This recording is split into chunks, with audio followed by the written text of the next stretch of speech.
Hello students, welcome to the YouTube channel Biomatrix Classes.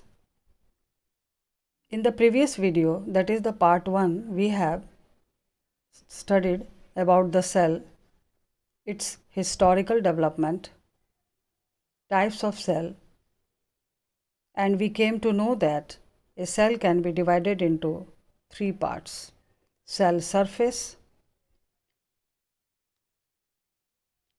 cytoplasm, and nucleus. So in today's session, that is the part 2, we will study about the cell surface and the nucleus. So what is cell surface? In this figure, a cell is shown which has a limiting boundary. यानी cell में बाहर की सतह पर एक membrane, एक झिल्ली दिखाई दे रही है जो कि इसकी सतह को यानी सेल सरफेस को रिप्रेजेंट कर रही है। ये मेम्ब्रेन प्लाज्मा मेम्ब्रेन या सेल मेम्ब्रेन कहलाती है। सेल मेम्ब्रेन और सेल वॉल मिलकर सेल सरफेस को डिफाइन करते हैं। तो सबसे पहले सेल मेम्ब्रेन को प्लाज्मा मेम्ब्रेन भी बोलते हैं। Cell membrane is also called plasma membrane and it is common in both plant cell and animal cell, यानी दोनों में ये सेल मेम्ब्रेन प्रेजेंट होती है, जिसको प्लाज्मा मेम्ब्रेन भी हम लोग कहते हैं। ये एक थिन, इलास्टिक और सेमी परमिएबल मेम्ब्रेन होती है, यानी इसमें इलास्टिसिटी होती है, लचीलापन होता है, पतली होती है, लिविंग होती है, ये लिविंग पार्ट होता है सेल का। और सबसे इसका स्ट्राइकिंग फीचर है सेमी परमिएबल मेम्ब्रेन है, जो कि क्वेश्चन आता भी है कि why it is called semi permeable membrane. It is double membrane and it is semi permeable membrane and chemically it is made up of a chemical substance phospholipid. Lipid means fat and phosphate group, इसके combination से ये layer बनती है, इसलिए इसको हम लोग phospholipid बोलते हैं। यानी ये लेयर केमिकली फॉस्फोलिपिड से बनी होती है। It is called semi permeable membrane because it allows only selected size of particles to move across it. यानी ये एक सिलेक्टेड साइज ऑफ पार्टिकल्स को ही अपने अंदर या बाहर आने देती है, यानी सिलेक्टेड चीज़ों को ही ये मूव करने देती है through the membrane. So it is called semi permeable, यानी परमिशन देने वाली मेम्ब्रेन इसको हम लोग कहते हैं। इसके थ्रू सभी जो सब्सटेंसेस हैं जिनका ट्रांसपोर्टेशन होता है थ्रू इट, वो 2 प्रोसेसेस से होता है। एक प्रोसेस ऑस्मोसिस और दूसरा प्रोसेस डिफ्यूज़न कहलाता है। डिफ्यूज़न मीन्स गैसेस जो होती हैं लाइक ऑक्सीजन, कार्बन डाइऑक्साइड, ये हायर कंसंट्रेशन यानी जिधर ज़्यादा होता है से जिधर कम होता है, यानी लोअर कंसंट्रेशन की ओर जब गैसेस मूव करती हैं सेल के अंदर through the membrane, then it is called diffusion. दूसरी ओर ऑस्मोसिस, यानी अगर सेल में वाटर जैसे जो लिक्विड्स हैं वो सेमी परमिएबल मेम्ब्रेन के थ्रू मूव करते हैं हायर कंसंट्रेशन से लोअर कंसंट्रेशन की ओर। That means when water moves from higher concentration to lower concentration but through the semi permeable membrane, then it is called osmosis. यानी यहाँ difference क्या है कि सेमी परमिएबल मेम्ब्रेन के थ्रू यानी प्लाज्मा मेम्ब्रेन के थ्रू जब वाटर मूव करता है तो उसे हम, या कोई लिक्विड मूव करता है तो उसे हम डिफ्यूज़न नहीं ऑस्मोसिस बोलते हैं। ठीक है, तो ये आपका यहाँ पे याद रखना है इसको। फिर आते हैं कि इसके स्ट्रक्चर से रिलेटेड बहुत सारे मॉडल्स दिए गए, जिसमें सबसे वाइडली एक्सेप्टेड मॉडल है फ्लूइड मोज़ैक मॉडल, जिसको सिंगर और निकोलसन ने कंबाइंड वे में इसे डिज़ाइन किया था। और इसमें माना गया है कि ये बेसिकली प्रोटीन और लिपिड से बना है। लिपिड मीन्स क्या, फैट भी इसको हम लोग बोलते हैं। प्रोटीन और फैट के कॉम्बिनेशन से ये प्लाज्मा मेम्ब्रेन जो है बनी हुई है।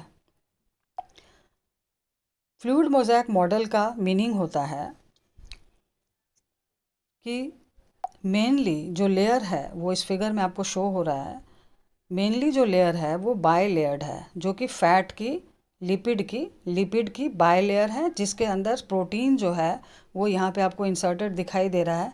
दैट मीन्स मेन जो है उसका 75% लिपिड है और बाकी जो 25% है वो प्रोटीन है। इसलिए क्या कहा जा रहा है, protein icebergs, this is like icebergs in the sea, यानी ज़्यादा क्या है, लिपिड है, in the sea of lipid, protein icebergs in the sea of lipid, that's why it is called fluid mosaic model. यानी बेसिकली जो हमारा plasma membrane है वो लिपिड और प्रोटीन के कॉम्बिनेशन से बना हुआ है, जिसमें एक सेक्शन यहाँ पे जो है प्लाज्मा मेम्ब्रेन का यहाँ पे दिखाया गया है, जिसमें उसके इंटरनल फीचर को शो किया गया है। प्लाज्मा मेम्ब्रेन क्योंकि आउटर बाउंड्री है, इसलिए जो भी चीज़ें हैं वो इसी के थ्रू जो है ट्रांसपोर्टेड होती हैं विद इन द सेल या आउट ऑफ द सेल। तो ये जिस मेथड से होती हैं उसको हम लोग क्या क्या कह सकते हैं। फर्स्ट, एंडोऑस्मोसिस, यानी अगर एक सेल है, बाहर ये प्लाज्मा मेम्ब्रेन है, अगर मूवमेंट इनसाइड हो रहा है, इनटू द सेल हो रहा है, means movement of substances inside the cell, then it is called endosmosis. अगर सेल है और चीज़ें बाहर आ रही हैं, बाहर की तरफ आ रही हैं, तो उसको हम क्या कहेंगे, exoosmosis, means movement of substances out of the cell. Passive transport, यानी अगर माइन्यूट पार्टिकल्स ईजिली मूव कर रहे हैं, यानी passive transport means easy transport, easily अगर कोई चीज़ जा रही है सेल के अंदर या बाहर, तो उसे हम पैसिव ट्रांसपोर्ट कहते हैं, यानी यहाँ पे किसी प्रकार का एनर्जी स्पेंड नहीं हो रहा है।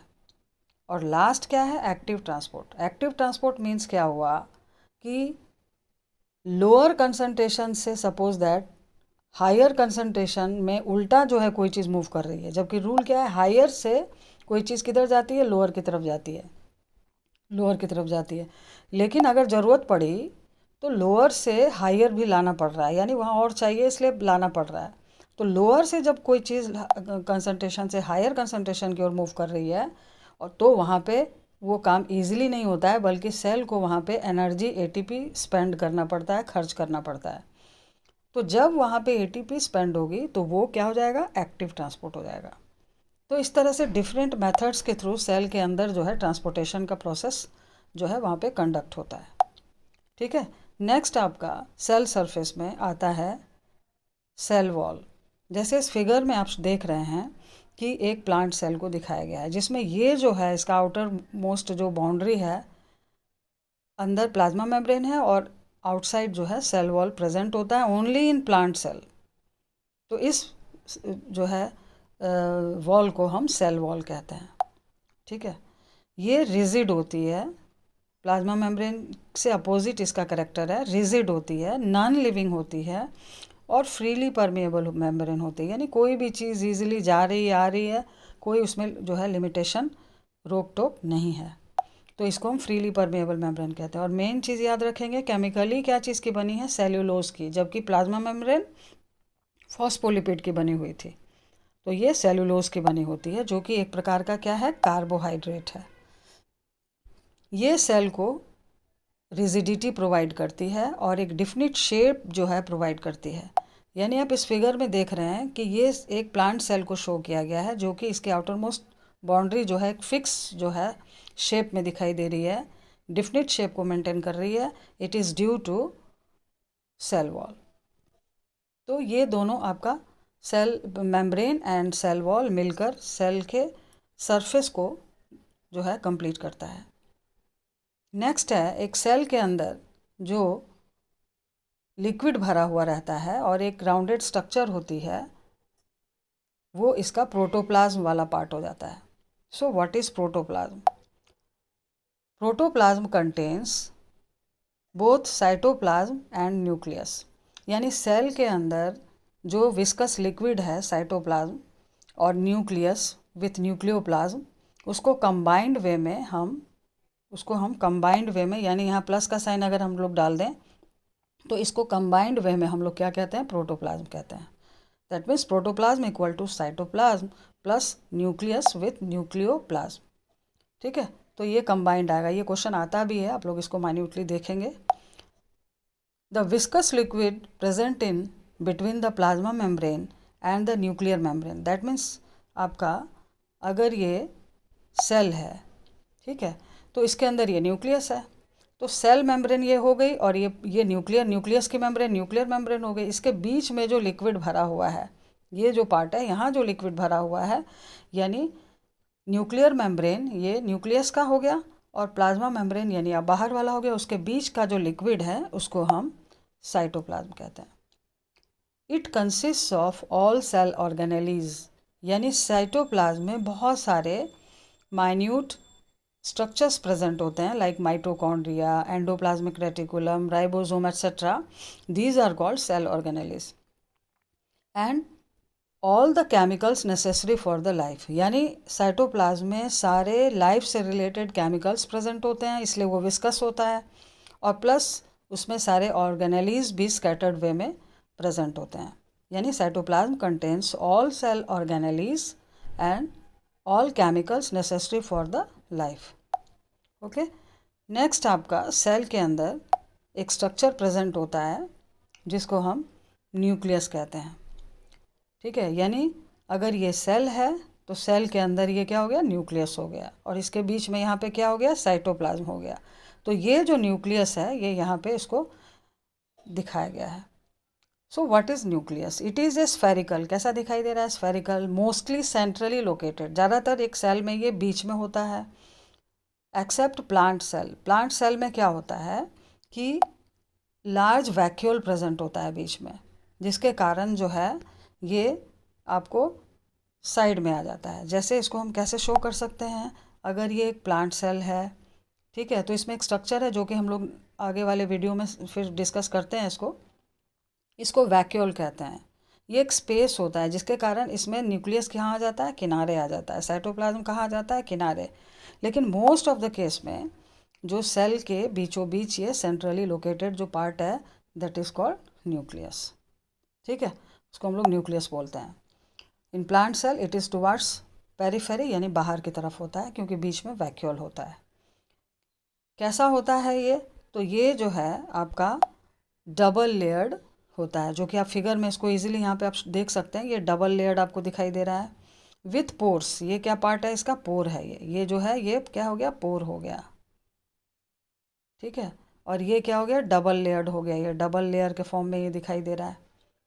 ठीक है, तो सेल के मेम्ब्रेन को सेल मेम्ब्रेन बोलते हैं, और न्यूक्लियस के मेम्ब्रेन को हम लोग न्यूक्लियर एनवलप या न्यूक्लियर मेम्ब्रेन बोलते हैं। यानी ये क्या है आपका, न्यूक्लियर एनवलप है, जिसको हम न्यूक्लियर मेम्ब्रेन भी कहते हैं। ठीक है, उसके बाद जो है इसके अंदर एक लिक्विड है, ठीक है, जिसको हम क्या कहते हैं, उस लिक्विड को न्यूक्लियोप्लाज्म कहते हैं। क्या कहते हैं, न्यूक्लियोप्लाज्म। जैसे उसमें साइटोप्लाज्म है सेल के अंदर, तो न्यूक्लियस के अंदर जो चीज़ होगी, जो लिक्विड होगा, उसको हम क्या कहेंगे, न्यूक्लियोप्लाज्म। ये आपको शो हो रहा है इसके अंदर nucleoplasm. In nucleoplasm it contains A rounded body. ये आपको राउंडेड बॉडी दिखाई दे रही है, ये क्या है आपका, न्यूक्लियोलस है।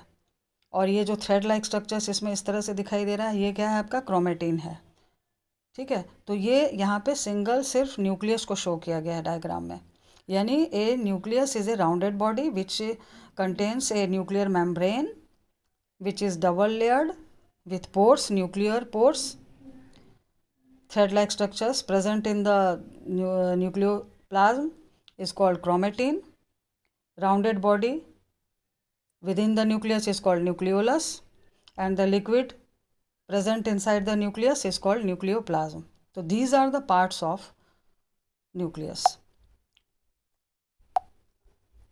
न्यूक्लियोलस जो है उसका क्या फीचर है? न्यूक्लियोलस जो है वो न्यूक्लियस में केमिकली आरएनए, यानी ये एक न्यूक्लिक एसिड है जिसका फुल फॉर्म है राइबो न्यूक्लिक एसिड। तो chemically nucleolus is made up of ribo nucleic acid. It is the factory house of ribosome. This is very important. इसको फैक्ट्री हाउस कहा जाता है राइबोसोम का। यानी सेल के अंदर जो राइबोसोम है उसको कौन प्रिपेयर करता है, कौन बनाता है, न्यूक्लियोलस। ये बहुत इंपॉर्टेंट है आपका। Factory house of ribosome is called nucleolus. Okay, and chemically it is made up of ribonucleic acid, that is RNA।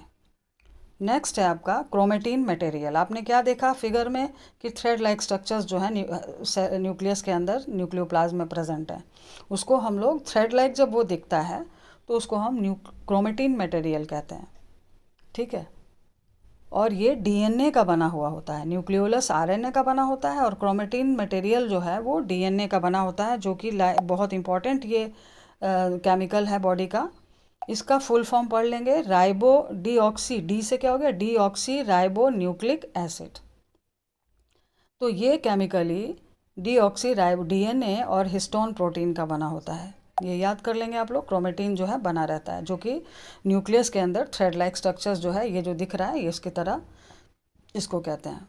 Next है आपका ये जो क्रोमेटिन नेटवर्क है, जब सेल जो है मैच्योर हो जाती है, यानी जब सेल बड़ी हो जाती है तो वो फिर डिवाइड करती है, जो कि सेल डिवीज़न में हम लोग इसको कवर करेंगे।